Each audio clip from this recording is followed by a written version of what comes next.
I'm super excited about this one. Maxon recently released their fall edition of Cinema 4D. This is version 2025, and with that come a few updates to the particle simulation systems. Specifically, today we're going to look at the new follow spline option, and to do that, we're going to try to recreate something similar to the first few seconds of the opening credits to The Last of Us, the show on HBO. Along the way, we'll look at a few techniques to save the load on your CPU and GPU while you're doing these dynamic simulations so that you can focus more on things like materials, lighting, rendering, and all the things that are important for a nice piece. So let's get moving. Before we get started, let's take a look at this opening title sequence in The Last of Us. So you can see we've got these little critters crawling along and growing. And that's really what I'm going to focus on today is these little critters at this opening segment, crawling along, making these like tube-like welded components that are pulsing along. So I'm going to start off with just a simple landscape object and some splines, and we'll use the new particle simulation tools to get us as close as we can get. Okay, here we are in Cinema 4D 2025. I'm going to go ahead and start off, not with a cube, but with a landscape object. And I've done a little bit of playing around in here, and I was trying to find one that would give me this like curved sort of simulation. And so just to start off with, I'm going to make this a little bit bigger. I'm going to say 1200 in the X and Z, and like maybe 300 in the Y, just to give us a little bit of height, maybe 200 in the Y. And I'm going to go ahead and crank this up to like 500 in the segments for each one. So we've got something that has some nice detail. And just flipping around with the seed controls here, you can change the way this looks. And I found out just from playing around that number 13 kind of gives us what we want, right? So it's sort of got this like ear shape where it's got a ridge coming up to the right. The only thing is that it's backwards, right? So I'm going to have to mirror this. And what I'm eventually going to do is draw a spline and trace some of these elements on top of it. But let's go ahead first and mirror it because I want to have this arc coming around from the left. I'll do that with the symmetry tool and just put the landscape in there. And I'll go ahead and just pull the landscape over so I'm getting a duplicate copy. And then I'll make my symmetry object editable, which will give me both of these copies now made editable as well. And I just need to delete this one. And then I'll pull this guy out by himself, delete the group object there, and go ahead and come to my coordinates and just center this up. So that's the starting point. Next thing I'm going to do is actually, I'm just going to rotate this around 180 degrees. And the reason I'm doing that is my world axis is set up with X to the right here and Y up, and I want to work in this sort of view. I just typically do that when I'm working in here so that everything is sort of facing this XY plane. So now that I've got my landscape object in place, the next step is to go ahead and draw my spline.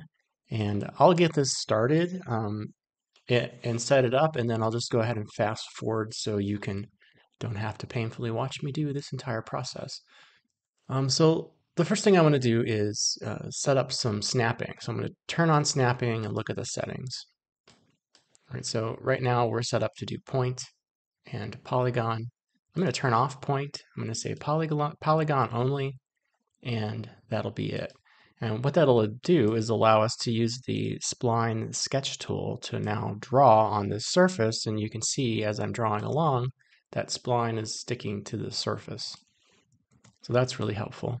I'm going to get kind of a top view, and I'm planning my shot here, so the camera's going to be pointing downward at the spline as these slime mold tendrils start to grow along. So I want to have something that's growing along and sort of swirling in and out along the shapes that are already existing. So I'm just going to use my mouse and draw a shape that sort of mimics some of this. It doesn't have to be perfect in any way. Make it as smooth as I possibly can. And from there, I'm going to draw a whole bunch of additionals and try to connect these back together. They actually don't have to touch exactly, but they should get really close. And we're going to have connectors, and it is important that you draw in a certain direction, right? So I'm thinking about where this is starting and where it's going to end up. So each spline has a directional component, and the follow spline tool will use that directional component to decide how it's going to move particles along it. And so out here at the beginning, I think I'll just add a couple more so they're kind of going up the hill.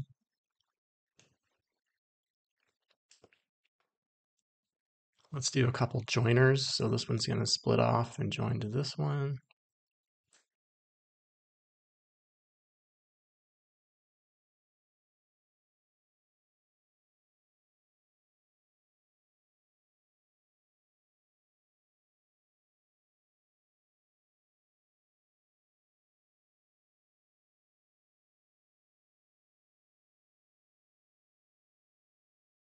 All right, so now that we've got that drawn on here, I'll go ahead and give us some labels. So I'll call this something like slime spline. Interestingly, slime molds are actually not a mold, they're not a fungus, they're a single-celled organism. So there's your nerdy little information about slime molds today. Landscape, we'll call this hero landscape. So to get started with this process, we're going to need a new emitter. And so I'm going to pop open our simulation menu and just pull it over here. I'll create a basic emitter. And I'll call this slime emitter 1. If you've worked with the new particle group tools or particle tools in Cinema 4D, you'll know that when you create a new emitter, it automatically generates its own particle group. And we're going to be using the particle groups today to control what the particles do after they're emitted, to sort of create the spread along the surface and collect them in different ways. And so it's important to just understand that any of the modifiers or controller objects that we create within here, if they're in a particle group, they will only affect things while they're in that group. So we're going to first work with the particle group that's going to control the sort of tube making component as it snakes along. And then we'll work on something to control the slimy sort of attractions to the surface after we get there. So to start off with, we're just going to create a simple circular emitter, and it's going to be pretty small. We'll do 10 by 10. And I just need to position it. Right now it's down there underneath my landscape object. And so let's go ahead and pull it up, pull it back, and I'll just position it along this spline. This would be easier if I looked in a different view, but this is working fine.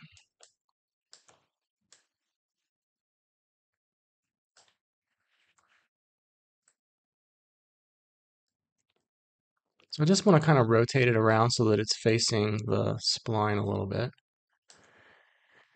And now what I'm also going to do is bring all of this up in the air. So right now if I create this flow along the splines, it's going to be intersecting this landscape, and I don't want that to happen. So I'm actually going to take the emitter and the spline and just move everything up ever so slightly so it's hovering above the surface of the landscape. And right now, if I hit play, the emitter is just going to be spitting particles forward. So let's add the follow spline tool. So we're going to come in here and say follow spline. I'm going to make that a child of my particle group. And I'm going to tell it to use the slime mold spline as what it's going to follow. And it's really that easy to get started. You can see that it is indeed following along the splines, but it's not perfect. This is going to be a 15-second animation, so I'm going to pop this up to 450 frames.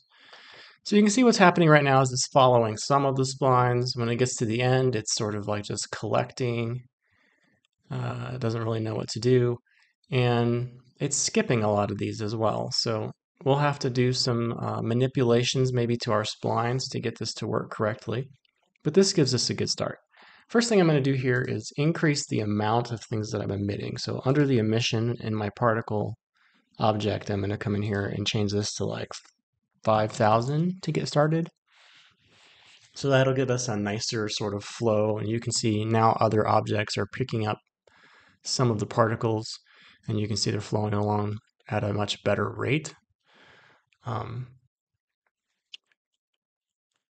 here, I want them to sort of spread apart from each other, and there's a great tool to do that, and it's flock, right? So if I come in here to flock and add this underneath my follow spline in my particle group, now you'll see that the particles are spread apart quite a lot, and then it's following a lot more of these splines. So we're already getting kind of a look, right? So it's getting us there pretty quickly. I can see I'm going to have to do some manipulation to this particular spline to let it grab on to a little of these. So let's see if we can do that. And we can probably do it while it's working.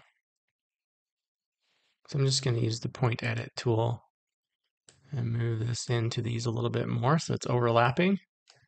And that'll grab some of those particles and pull them along. So you can see it really doesn't matter so much that the particles, that the splines are connected. Sometimes it's about them being overlapping or something like that. So this is going to pull a few more now. And we can come in here and find these other locations where we feel like we're having some problems.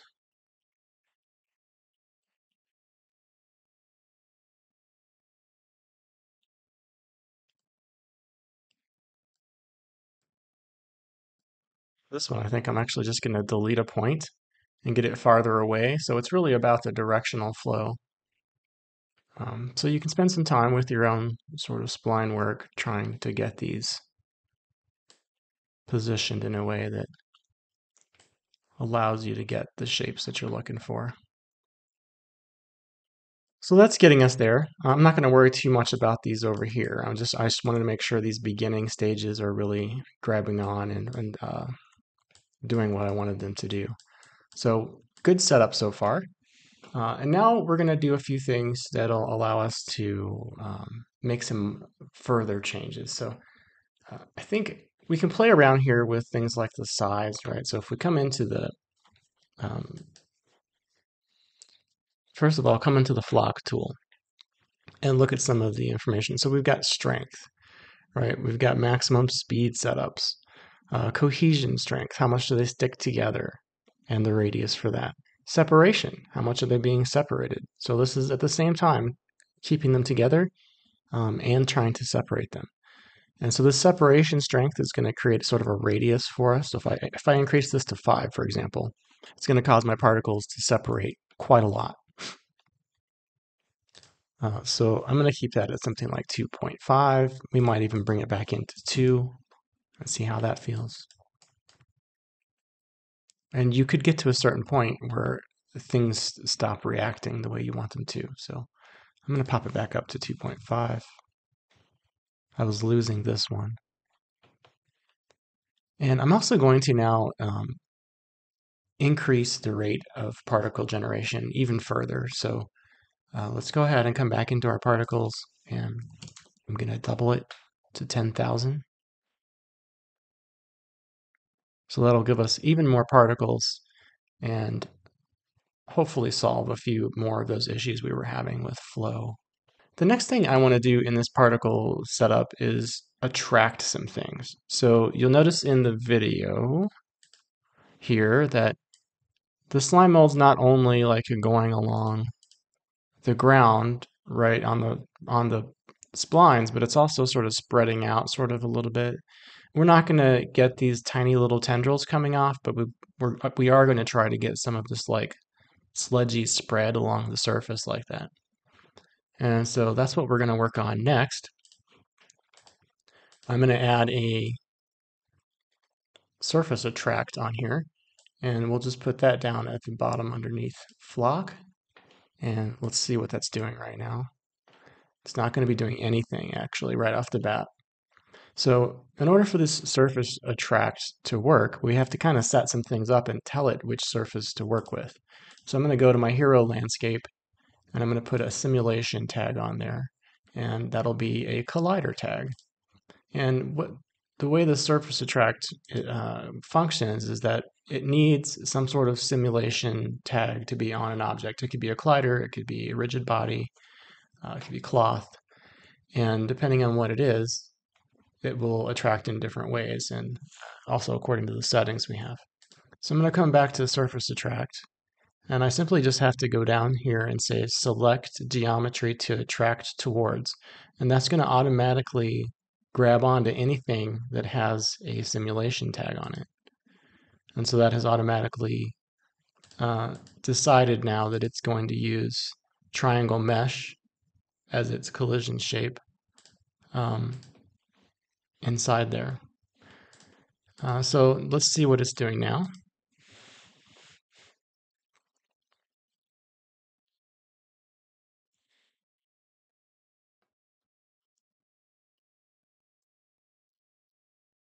So it doesn't seem to be doing a whole lot because it's really pulling it down and it's gliding along the surface, right? So that's what it's kind of functioning right now as. So if we look underneath, you can see it's actually very flat versus if this was turned off, it's round. So this is telling it anytime you touch this surface, just continue what you were doing before, but now glide along this surface. And that's because it's on follow. If we put it on attract, they're going to start doing some different things, right? So it's attracted to that surface a little bit more.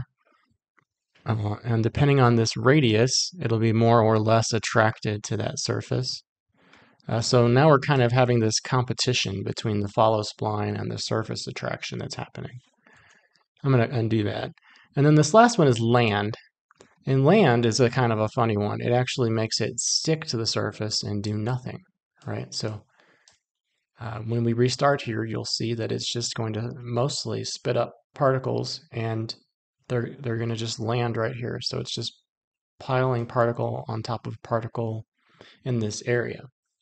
So we need to play with the attraction radius to limit that. And so it's going to be a radius from the surface, right? So that's how you can think of it. Like for me, I always have a hard time understanding what this means. I know my circle, I remember my emitter was a 10 centimeter circle. And so that tells me if I'm using a 10 centimeter radius on here, I probably need to do something a lot smaller. So let's try 1.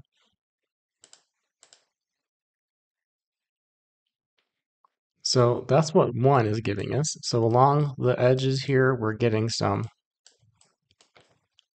attraction, right? So we're getting some sticking to the surfaces, and you can kind of see them on the bottom side a little bit better. So as that's coming along, these particles are now getting stuck to the surface. And what we want to do is tell those particles to start to spread away from each other. So we've got our sort of tendrily looking thing working. And we've got our particles sticking to the surface, but they're not spreading. And so to do that, we're actually going to need a new particle group. And so I'm going to create a new particle group. I'll put it under here. I'm going to relabel these. This one will be like tendril group, and this one will be surface group. And a group in here just so I know what I'm looking at.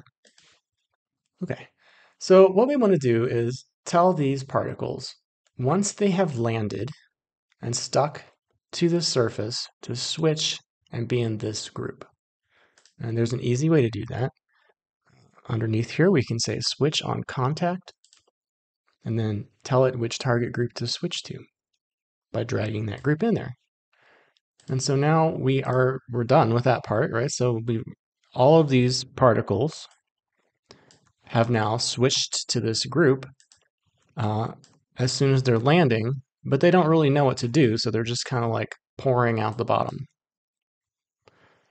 So now we have to tell them again what to do, and this time we're going to have to add another surface attract, so we'll just grab that and put it in this group. And so it's attracting them to the surface right now, and they're flowing along it as they're generated and continuing on their velocity. If we change it to land, it's basically going to keep them doing what they were doing before. Right, so we've got this particle group landing, and now they're no longer moving, they're just switching groups. So you can see the orange ones. Because I have the surface group selected, it's showing me their size.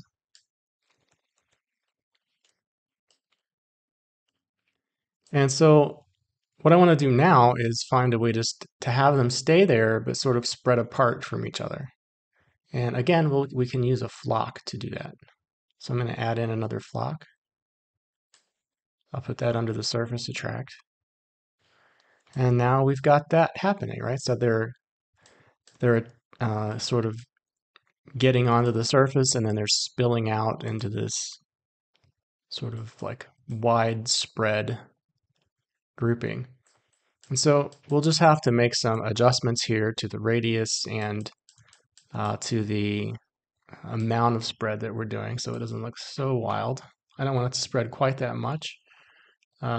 Surface attract, I want it to be a large number, something like 25, because I want it to really be looking around here when they touch to really attract them and keep them there.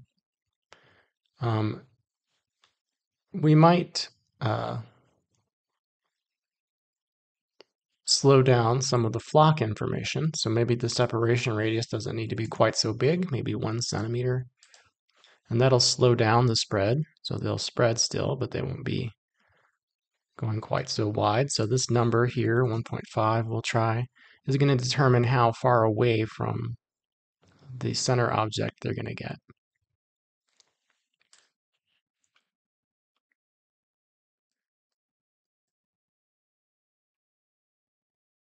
So that's looking pretty good. One other thing I want to kind of control while we're working on this is, like, how do we keep from having so many particles? Because right now all these particles are it's generating more and more and more and more and more. And they're hanging around, and especially the ones that are piling up and switching to this second group. We don't need quite so many. So I kind of want to kill some of them off, just so my system doesn't slow down so much when it's trying to calculate. So to do that, I'm going to add in a condition. And conditions let you do things like if-then statements. Basically, you think of it that way. So if this happens, then do this. And so I'm going to add a condition. The default condition is an age condition, and that's what we're going to use. So right now it's saying if the age property is 30, and you can say and equals, or you can say or is greater than. I like to use the is greater than one. So if the age is greater than 30, do whatever I put as a child of this. And there's a chance in here. You can decide if it's going to happen or not. So we can give it like a 75% chance that this is going to happen. And let's give it like 90 frames. Actually, let's start with 30 just so we can see what's happening. And what we want to have happen is if the particle age, once it's switched to this group, is 30 frames or more, then die. So I'm going to come into my flock area here and say kill, and put kill as a child of the condition. And we'll hit play and see what happens.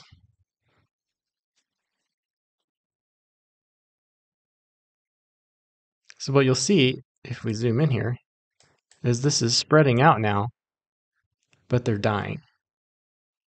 Right, so we're getting this like quick particle death. And I don't want them to die quite that fast, right? So I'm just going to spread this condition out a little further. I'm going to say like 90 frames.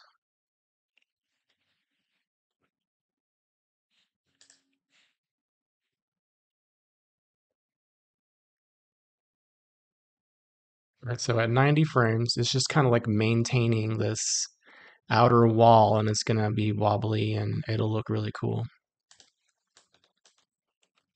So that's how we set up some conditions. And that's happening basically everywhere the particle touches the surface. And so if we want the particle to touch the surface more, we'll have to make some changes to how close some of these splines are to the surface, or make changes to the surface so that it's closer to the splines. But right now, this is what we're getting. So that's looking pretty cool. And you might be wondering, well, okay, we're looking at particles. So what? We're looking at particles and there's nothing to do with them. I can't, if I render, I'm just going to get like these green spheres everywhere, right? And that's not nice looking. So what are we going to do? We're going to use our volume builder to create a mesh. First, though, I'm going to save this. So I'm going to save this, and I'm going to call it Slime Mold Builder and save it, just so I don't lose my work. And then let's use this volume builder. So I'm going to start off just by creating a volume builder, and I'm going to, like, it works a bunch of different ways. You can drag things as children and it'll add them automatically, or you can just actually drag things down into it. And that's what I'm going to do. So I'm going to drag both of my particle groups into the volume builder, and that's going to turn them into volumes. And from here, I just need to decide how many voxel size, what the voxel size should be. I'll set 2.5. And then I'll play around with each of these individually, right? So right now it's saying take the tendril group, which is the tube shape, and the surface group, which is the more pancake sort of flat group, and it's welding them together. And that's what I want, but I want them to change radius. So I'm going to make the radius like 3 for the tendril group, or maybe 4. And then for the surface group, I'm going to make it like 2. Well, it can't be any smaller than the actual voxel. So I'm going to bring my voxels down to 2 and turn this to 2 as well. So I've got a larger tube size, right, and the smaller group size. So let's take this down to like 3.5. And then I can see them getting like blobby shapes here, so I'm going to have to do something about that. A couple things I still need to change to make this work the way I want it to. But you can see what's going to happen now when I mesh this is we're going to get this nice mesh where you can see this flow moving along, right? And then we're going to go ahead and put this volume builder in a volume mesher.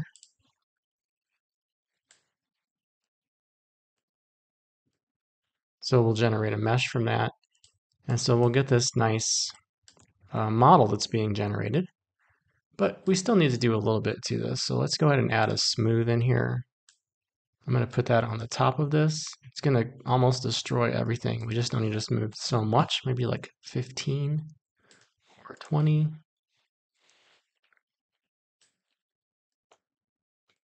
So we're losing some of the information here. We'll fix that though. Let's do like 10 for our smooth.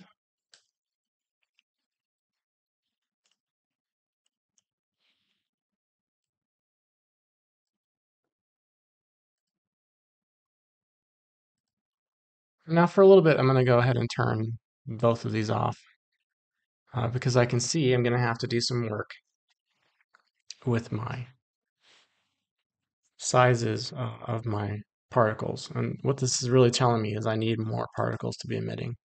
So rather than have 10,000, I'm going to say 20,000. We're going to see how that feels.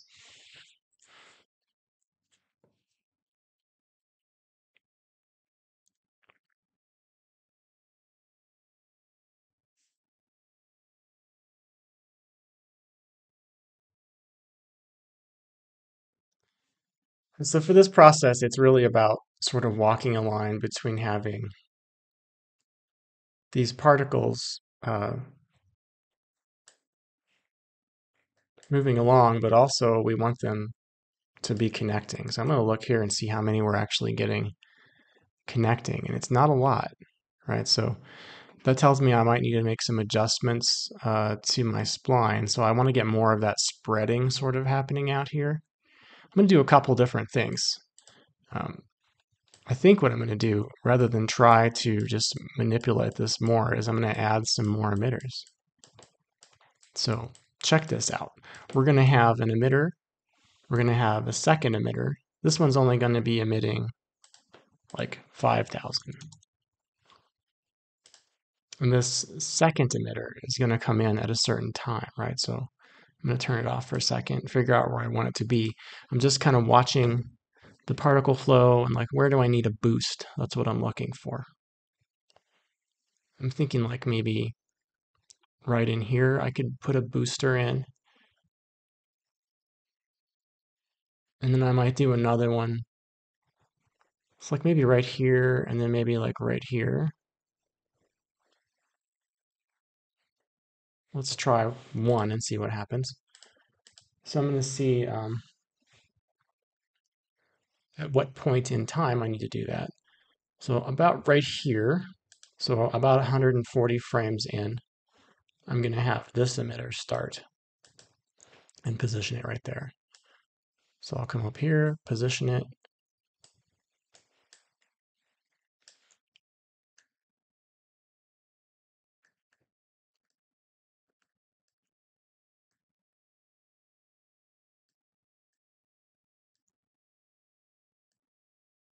I'll rotate it.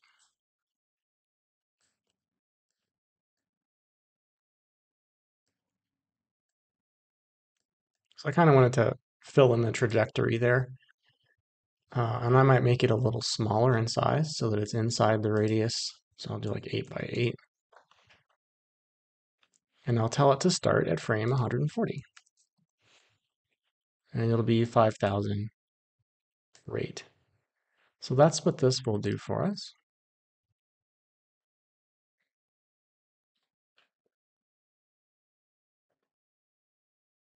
So that emitter just kicked in now, and so it's adding this like burst of flow to this object up here, and it should hopefully also be adding more things that are getting stuck to the bottom, right? So I might have to do a couple different things. I might have to add a couple of emitters in, and I might have to also add in some more radius to my my first surface attract. So look at this setup working really quick, really well, and then I'm going to sort of walk through exactly what's happening one more time. So let's go ahead and create a new emitter. Again, I'm going to put that one over here. I think I'll put it like right here.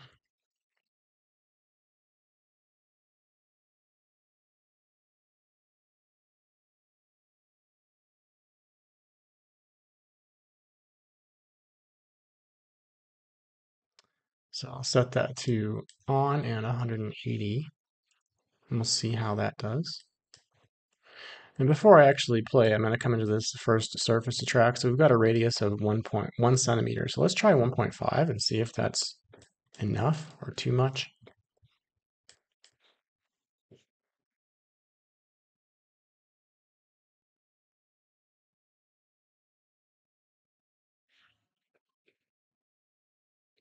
So there's that second boost of flow as it goes through. And you can see we're getting more spread here. We're getting more spread on the ground along this area as well. I think I'm going to turn down the flock separation radius to just 1. And I think I'm going to put the kill condition at 120.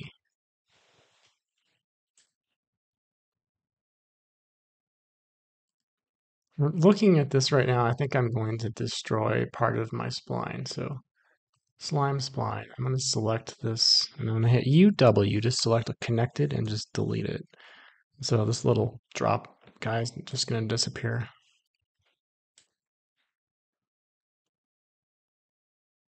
So I think that's looking pretty good. The last thing, or one thing I'm going to change now, I think I'm gonna pump up the radius just a bit more on our surface attract here, and I'm going to try 2 and see what happens. I'm also going to tell our follow spline. So in the same way our surface attract can have a switch group on contact, our follow spline can have a switch group as well. And so this is exit behavior. So as soon as it gets to the end of the spline, like right now it's saying continue, and you might have noticed where we're getting these little balled up areas. So what I'm going to say is now switch group. So you can kill them, you can switch the group, and I'm going to switch the group to the surface group. So hopefully that'll just give us like a little spreading area at the end of each one of those splines.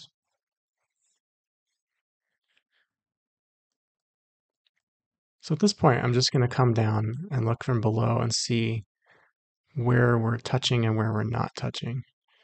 And I might want to change a little bit of the mix here. So if we look at the follow spline, there's an option here to control mix.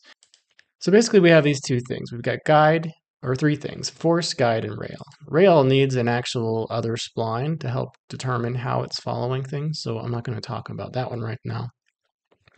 But we had ours set to guide. The other option is force. And this is what force does. It just kind of forces along a trajectory, and it's using the splines to help move it in a certain direction, right? But it's not really doing what I want it to do. It's like a bunch of fire hoses. You could probably get some really interesting effects using this. Guide is mixing between force and following the spline exactly. And so the closer you have this to the right, the more exactly it's going to be following the spline. So I'm just going to pump this up to 70% mix. And that should tighten things down a little bit. But it should also make things get stuck a lot closer to the surface. And I may have to now increase my flock a little bit more too. So I'm going to come to my first flock under the tendril group and just increase this radius to 3.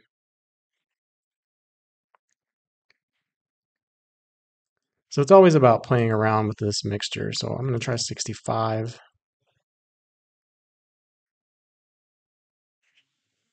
And an increased flock radius.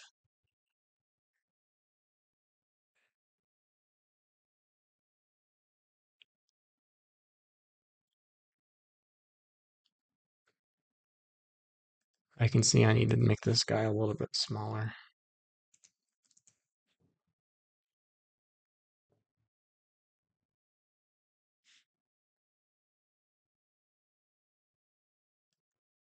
And I think what's happening is I'm losing a lot of my particles here at the beginning, so maybe I need to do a couple things. I think I need to increase my flow rate and my emission to be, I'll just double it to, so I selected all 3 of these and I'm increasing my speed to 200.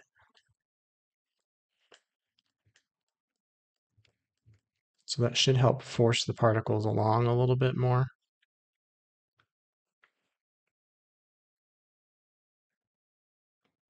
And then I'm going to actually increase the number of particles being generated one more time. So emission on the main one, I'm going to have be 30,000.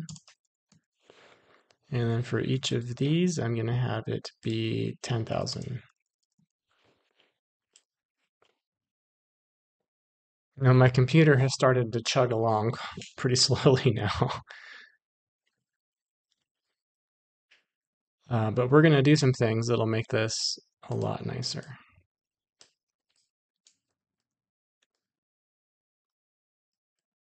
So I think I just might be getting too many particles being lost at the beginning stage here, that I'm just not having the luck that I want in terms of them really grabbing on. And so I think I want to sort of reduce some of the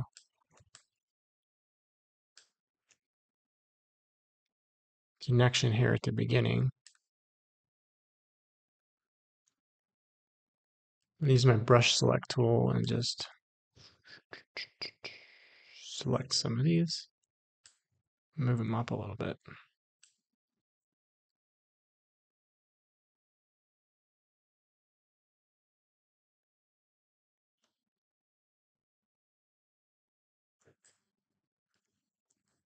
That should help some. Okay, so at this point, I'm just going to quickly run through what we've got set up, and I think I might add a couple more emitters in here just to fill in the rest of these guys after that. But So we've got one main emitter emitting at the beginning at a rate of 30,000. We have two additional emitters that come on, one at 140 frames, one at 180 frames, each of those emitting a rate of 1,000. And they're a little bit smaller in terms of the size of the emitter as well. They're 8 or 5 centimeters in comparison to the 10 centimeter in the first emitter. So these emitters are initially set, if you look in the emitters, to the tendril group. So all three of these are set to the tendril group, which means they're going to follow the spline, they're going to have a flock, and then they're going to have the surface attract. And so what's happening now is they're all following the spline when they begin doing their thing. And if they touch the surface within a 2 centimeter radius of the surface, they then switch group to the surface group. The surface group is telling them to land and then to flock away from each other. And then I have a condition in here that says if you're older than 120 frames, there's a 75% chance that that particle will be killed. So that's how this is set up right now. I think I'm just going to go back and play through one more time, and I'm looking for areas where I might need to add a couple more emitters in here to boost some of this. And I might be making this more complicated than it needs to be, but I just really want to see this fill in completely because it just looks so cool when it works right.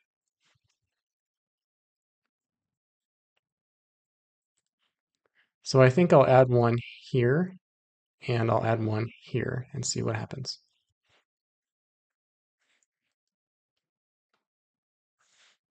And I'll have them turn on at about 260.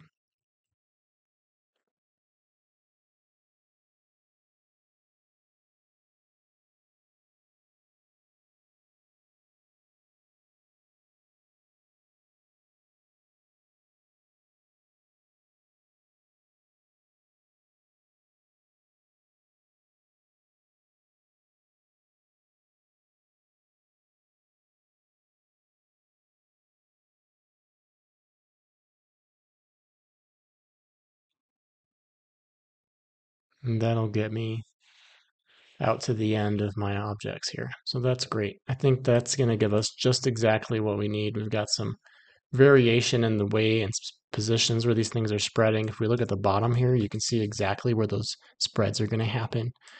So now we'll turn on our meshes and we can get a better sense for what this is looking like. Pretty nice, pretty cool. I think I'm going to just increase that flock radius again. So it's like 1.5. And this is for the surface group spread, so we get a wider sort of like foot spread out on the bottom here.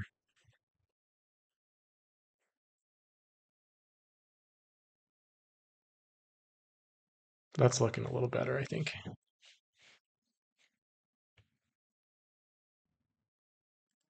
It might be that 120 death condition needs to be a little longer. Let's do 180. And let's just make it like a 50% chance. So these things take a lot of just kind of playing around and manipulation. Like I've done this exact thing before, and it worked pretty well right away. And this time, for whatever reason, it's just taking me a little bit longer to get the settings to look the way I want them to, and that's okay. So once I'm happy kind of with the way the particles are looking and the way they're crawling along the edges here, I definitely want to save this, and then I want to do a cache of my particle simulation. And that'll just allow me to be able to scrub through here and work a lot more smoothly. So to do that, we need to set up caching in both of our particle groups.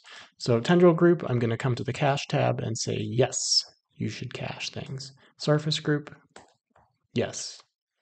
And then once I've done that to both of these, I'm going to say cache scene.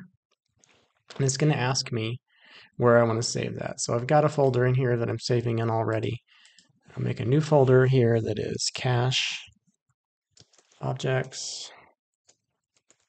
What this will do is actually cache this out as an Alembic file.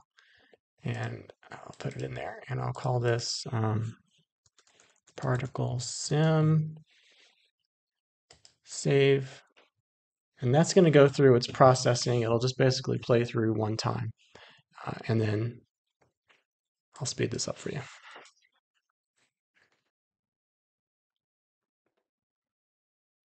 All right, that cache has gone through. I'm going to go ahead and save my file again too. But now I can scrub through. Well, that's the beauty of caching your objects, right? So I can scrub through this and see exactly what's going on. And just to give me less of this sort of like particle view, I don't want to see the particles. I'm not going to render the particles. I'm just going to hide these from my view. So I'm just hiding the surface groups from my view, and then I no longer see those particles being rendered.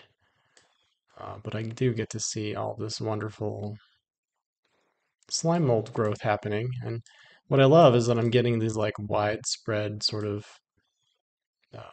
feet sort of things at the bottom of these. And that's exactly what I was trying to get. That's why we went through all of that, manipulating the model underneath to get it to touch. So looks good. The next thing I want to do is kind of like work on this and smooth it out a little bit. So I'm going to play with my volume builder. So I'm going to come up here to the full-grown version and see if I can't make some changes here to make this look even better. So tendril group, I'm going to go ahead and like pump it up to 3.75, make them a little bit bigger, maybe 4. So they're just a little larger. And surface group, I think looks okay. I'm going to play around with the smoothing levels and just maybe like 13 or 14. I'm mainly concerned with this area in here, so the fact that some of these at the end aren't perfect doesn't really bother me right now. I'm going to try just like a dilate and erode on this and see what happens. So dilate and erode lets you go either direction. I'm going to go -1.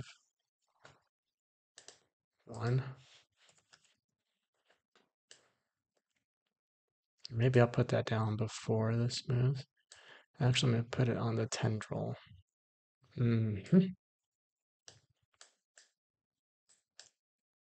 Yes.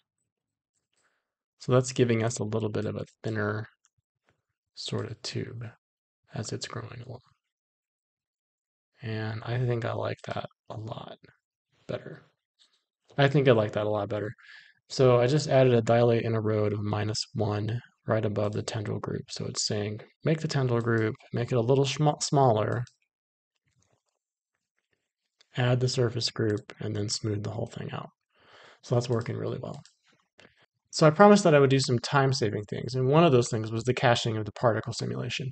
The next thing I'm going to do after that's cached and I've saved my file is actually export an Alembic file. And that Alembic file is what I'm going to use moving forward. So the important thing here is that you get your volume mesher object looking exactly the way you want it before you do this process. So I've got everything looking pretty well the way I want it.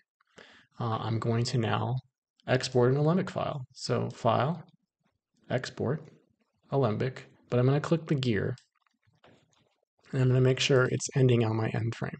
It defaults at 90, so you'll have to come in here and change this to 450 or whatever your end frame is and hit OK. Now it's going to ask me where I want to save this. And I'm going to save this as a slime mold builder. I'll call it ABC, even though it's going to append ABC on there just so I know what it is. And save. And that's going to export the Alembic file, which I'll open in just a second. Right, now that we've got that exported, let's go ahead and open it up. And I'm only going to use parts of this file. So let's go open, we'll find our Alembic file, open it up, just hit OK. And This is the best thing ever. Watch. Like, no longer do we have to wait for all that processing to happen. I can scrub through this anytime I want to, and it's wonderful. So that is the beauty of working with Alembic files. Um, I actually only want this volume mesher. Everything else I'm going to delete. I'm going to come into my original file. I'm going to copy this landscape object and paste it in here. And then I'm going to file save as slime mold scene. So now I am only going to be using that Alembic file as a reference, and I can start setting up my camera, my materials, and all of that stuff. But before I do that, I want to further manipulate this volume mesher by using some displacers. So I'm going to call this slime mold. I'm going to add in a displacer. And like, first let's talk about why am I doing this. So look how rough and bumpy this is. Like it's not smooth and pretty. It's like rough and bumpy and kind of gross. It's got this like pulsing going through it. We're going to talk about that too. So first of all, I'm just going to put in a displacer, and under shading, I'm going to put in a noise. And that's going to make it look like regularly weird. And I'm going to change the noise from being just noise to displaced turbulence or blistered turbulence. Either one. I think I'm going to try blistered. And I'm going to play with the scale. And you might want to do a couple of these.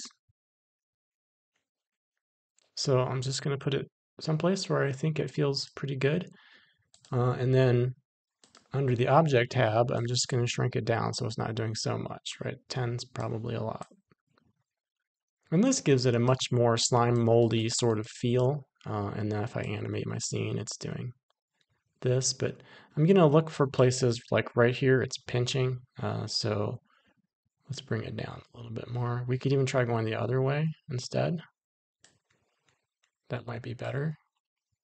So -7 is actually working a lot better.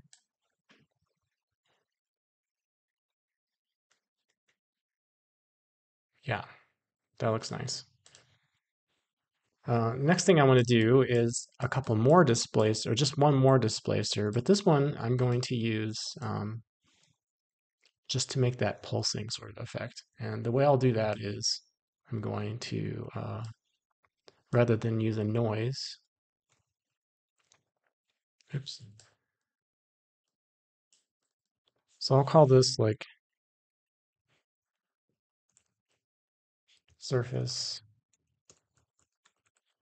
and I'll call this one pulse. And for this one, under shader, I'm just going to put in a color. And white is going to make it puff. Black is going to make it shrink or do nothing actually.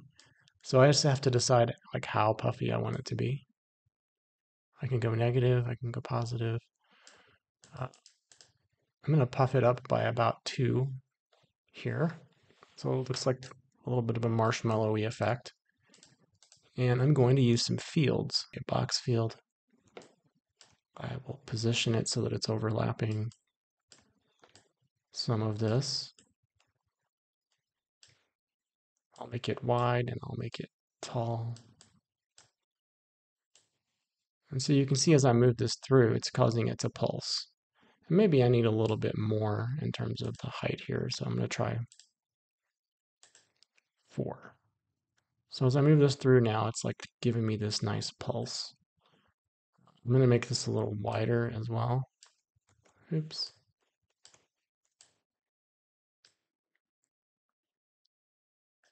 I'll make this a little wider.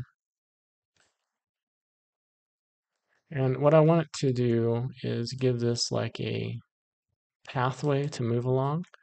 And so I'm going to look at my top view.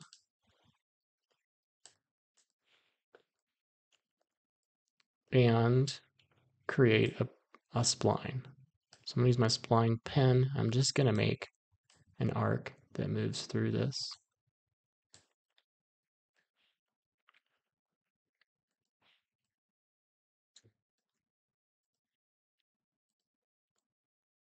So there it is. It's just lying underneath this.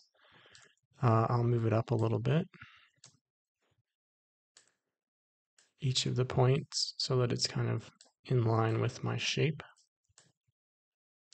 And then I'm going to tell this box field to align to spline, and it'll be this one.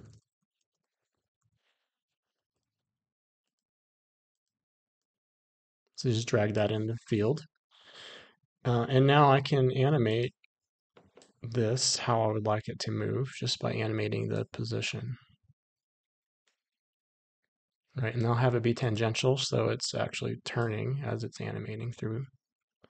And then I'll have it repeat. So it's going to start here, pulse through, and stop. So I just have to decide how much time I want that to take. So I'm going to say start now at 0, and then by this much time later, I'm going to have it be at 100. And I'll keyframe that as well and see how that feels.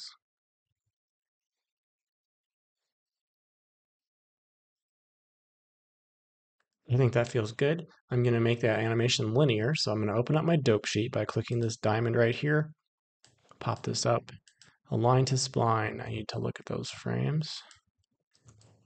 It's like I forgot how to do this. Okay, so that's align to spline right now, what it's doing. Under position here, I'm going to select linear. So now it is moving through steadily at 1 rate. And I think I want it to be a little faster, so I'm just going to bring this in a little.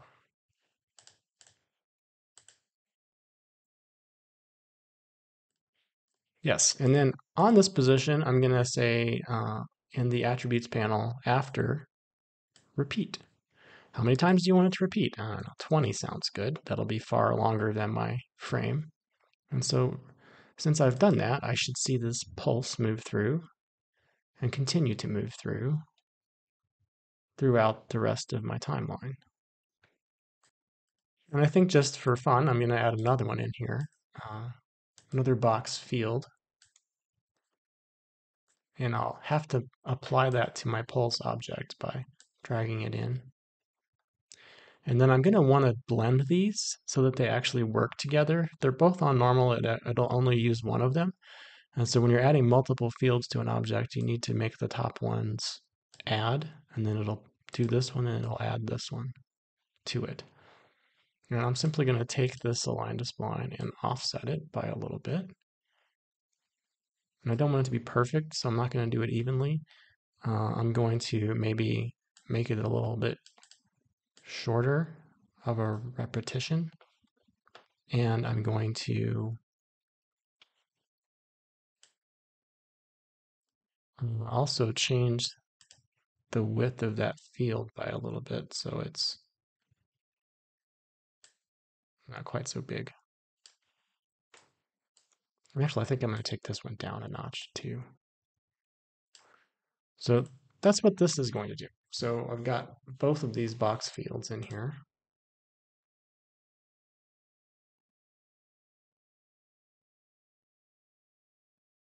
So it's got this kind of regular / irregular pulsing sort of effect going through there.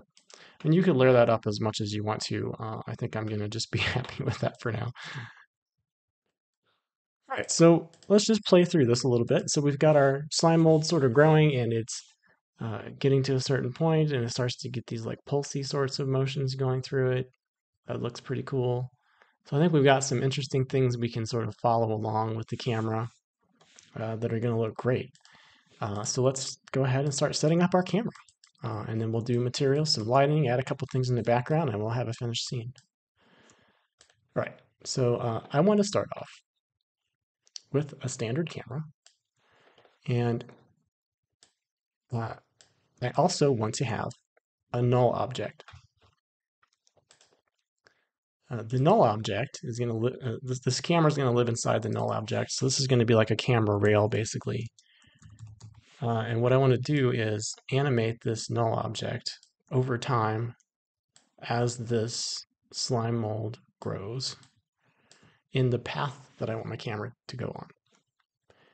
And so we're going to start off with it sort of down here at the beginning. Keyframe it. I'm not going to worry about vertical placement. I'm just going to do position placement. And I know that I want it to start off sort of being down here and then end up close to the top of the hill, but not too far. And so I think I want to have it as the slime mold sort of gets up to the top of this hill. That's where I want my camera to be, kind of like more there. So I've keyframed the position of that null object from here to here. And then I'm going to put my camera inside that null object and look through it. And so this is what that's doing to that camera, right? So if I come in here at frame 60, for example, after we've got something kind of growing, and I do this sort of framing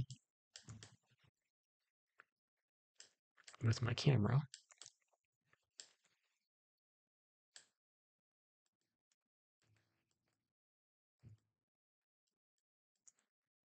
and then keyframe that camera, it's going to be moving prior to that because it's with the null object, right? So we've got this happening.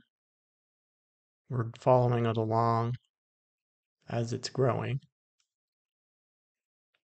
And so what I want to do is after this null object stops, or at the point it stops, let's say 240, I'm now going to just frame a second shot. So it's 2 keyframes on each object, essentially.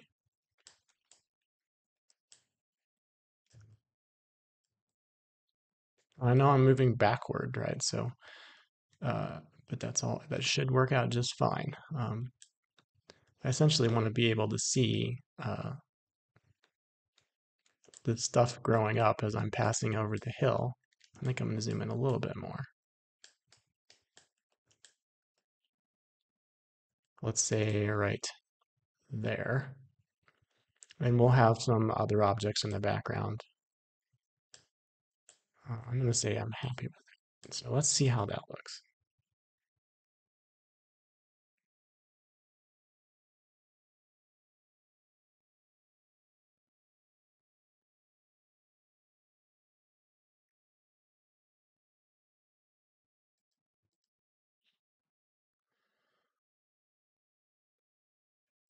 I think I want to turn down the pulse amount to like 2.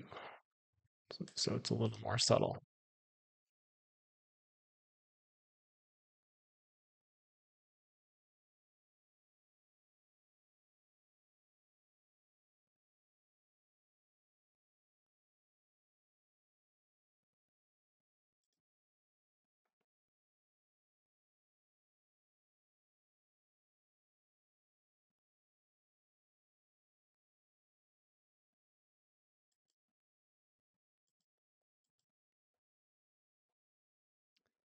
And I think I just want to slow this overall down a little bit. So camera, rail, I'm going to take these frames and line them up. And I'm just going to stretch all of this out to 420, maybe 450, and see how it feels.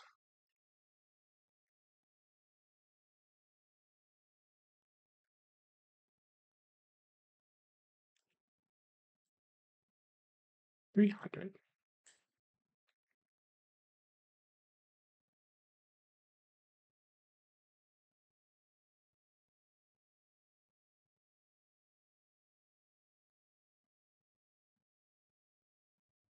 I think I'm going to have one frame in the middle where I just take this camera and rotate it up. So I'm seeing a little bit more of this growth and see how that feels.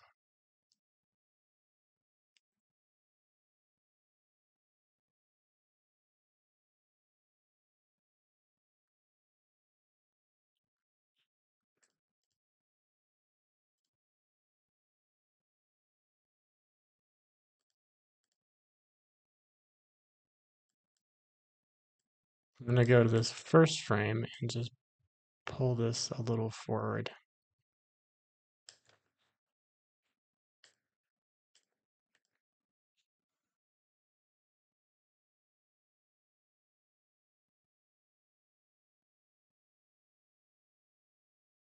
Yeah, I'm happy with that. That's pretty cool.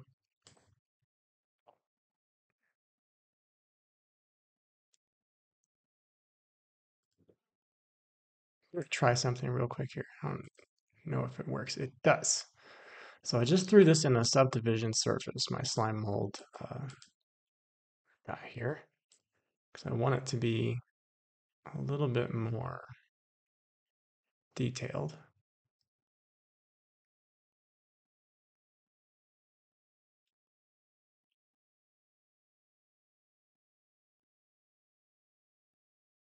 And I'm seeing now that there are some problems here. I probably want to go back up to my original file now and just puff these up a little bit more so that I made sure that there were no little loose pieces running through since I am having those problems. But for the purposes of this demo, I think I'm just gonna let it be where it's at.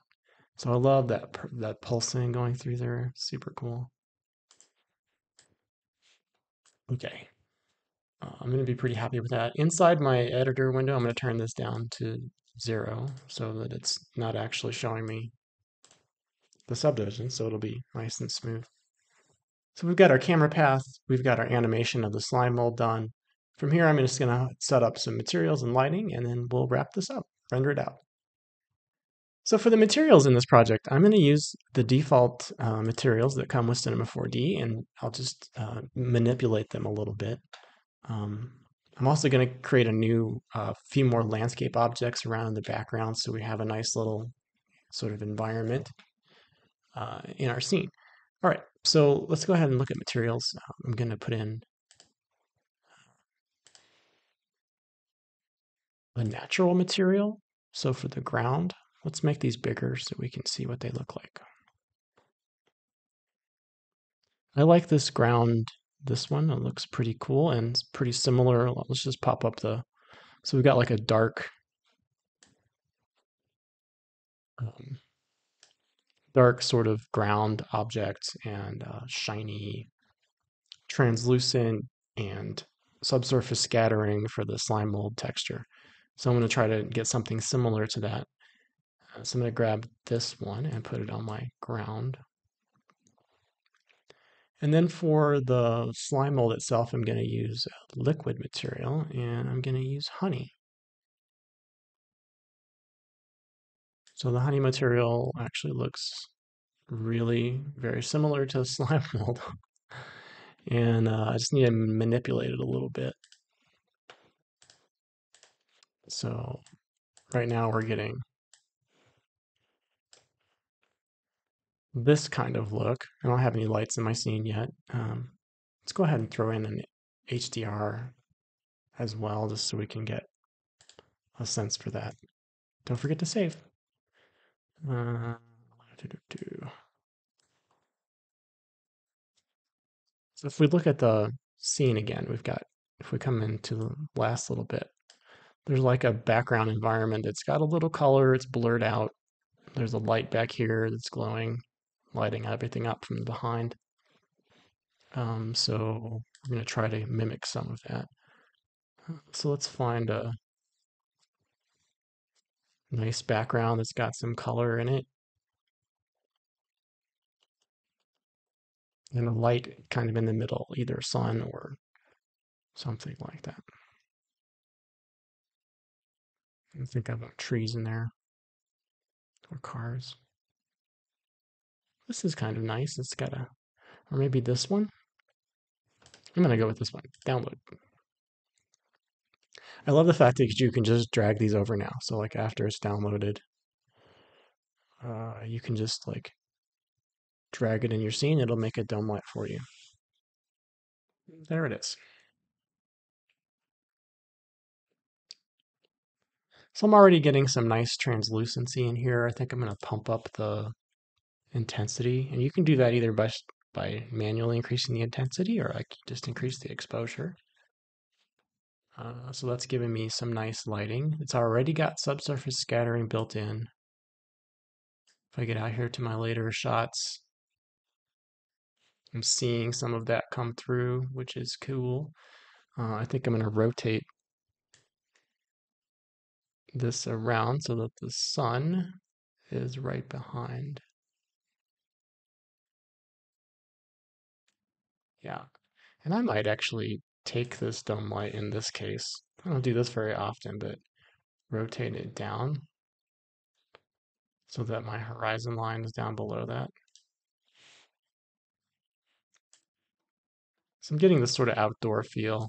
And now that I've done that, I think I'm going to go ahead and put this intensity back where it was. So I just want it to be coming from the background, give me some color back there.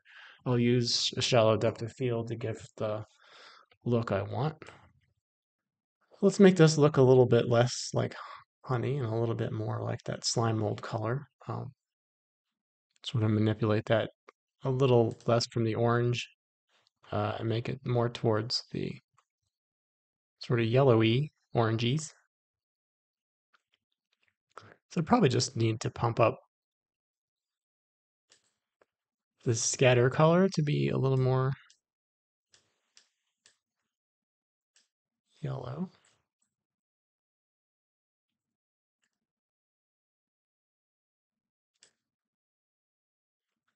And we'll turn the orange a little bit more towards the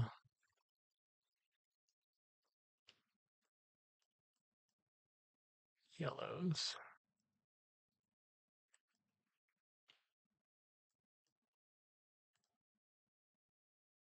Let's see. So just a tiny bit more yellow in there. I'm going to be happy with that for now. I think I want to add a coating to this as well, like the base properties for this one. It doesn't really have a coat on it. I think I want it to have a little bit of a sheen on there, so I'm just going to pop that up so that it does have that sheen. I'll add a tiny bit of roughness. And that'll give us some of that highlight that we're looking for. What kind of a moist environment look. From here, I think I'll add in a couple more lights. So I'm going to stop looking through my camera for a little bit. Turn off the IPR, and I'm going to actually add a light behind this. And I think first I'm going to add a bunch of landscape objects. So let's go ahead and make some more of those. I'll make them a little bigger. I'll pump them up to like 200 for the, maybe 300. And I just want to like move them around.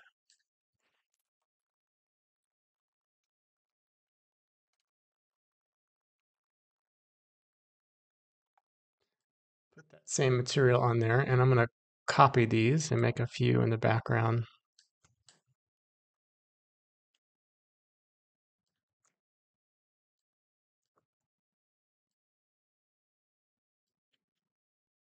Doesn't need to be much. I just need something back there. Make it a little shorter for this one.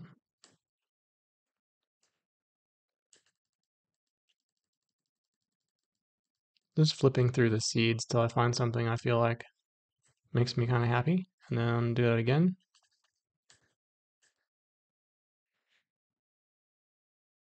And then do that again.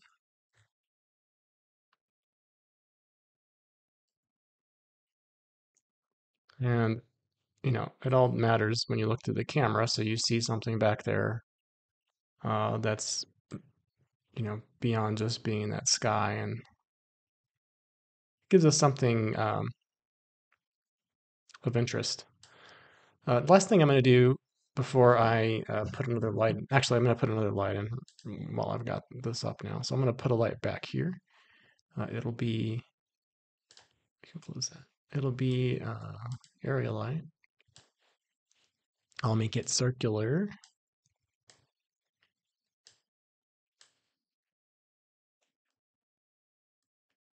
Disc.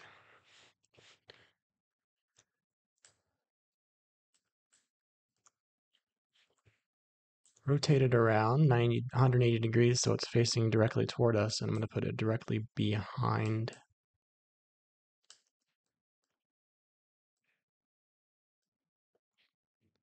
And then I'll look through the camera at this last shot. So the light's right there. So let's look at our IPR and see what we're getting.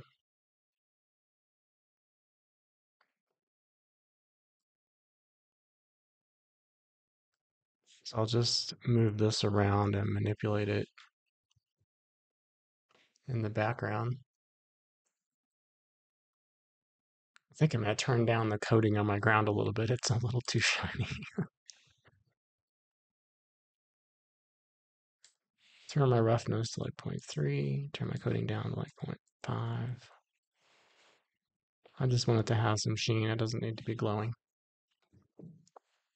And I think we only need one more light, really, just one kind of above, looking down. So I'll make a new one. Turn off the IPR, stop looking through my camera. This one I'm just going to have kind of like above and maybe a little bit to the left, I think.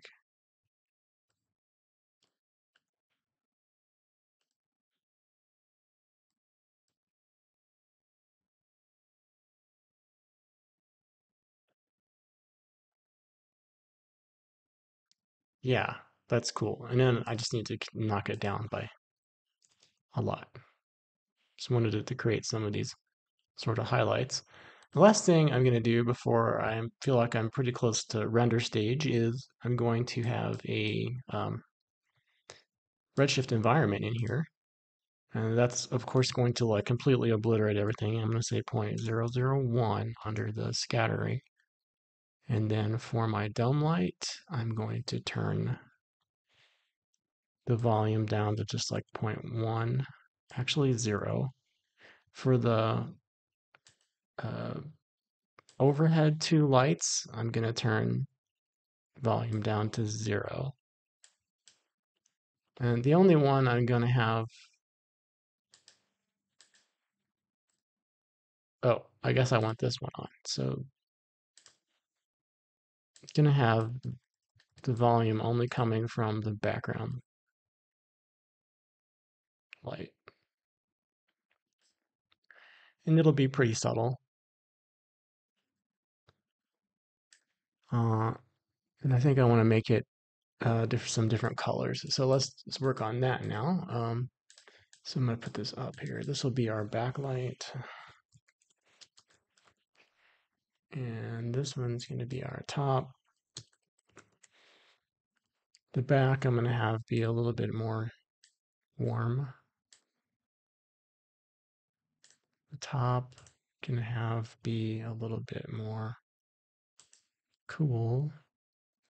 I'm going to tell my redshift camera to, I want to have a little bit of shallow depth of field in here. So I'm going to tell my redshift camera to have bokeh turned on. I'm going to put it at 1 to start with. And I'm going to tell it to focus on that, I'm going to tell it to focus on the camera rail. So that camera rail was, remember we animated it from the beginning of this growth to the end of the growth. So it should be around in here. So let's try 0.5 now.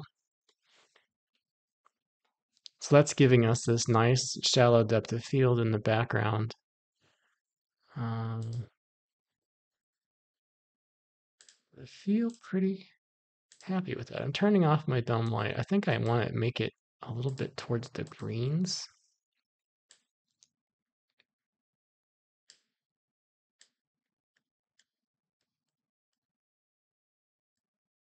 just to give it that sort of eeriness.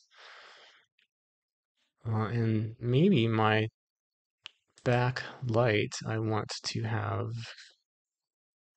visible or have more fog. So we've got some lighting set up and it's looking pretty decent. We've got our starting frame coming in. It's a little brighter than our title scenes that we're looking at, but I kind of dig the way it looks. The main point here was just getting this sort of growth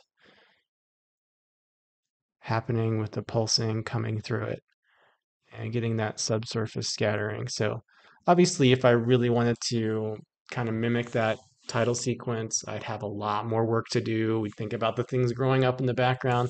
But overall, I think I'm pretty happy with the way this is looking.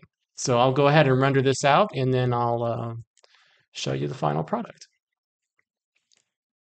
And here's the final product. You can see we've got this nice gooey sort of slime mold simulation that's climbing up the hill. Simple, subtle camera motion and some decent lighting. And I think this is a good start. You can push this a lot further if you want to really fine tune this and get something a lot closer to the title sequence. Or something different for your own projects. I hope you've enjoyed this. If you feel like you've learned something that's helpful to you, please like and subscribe, and I will see you in a future video.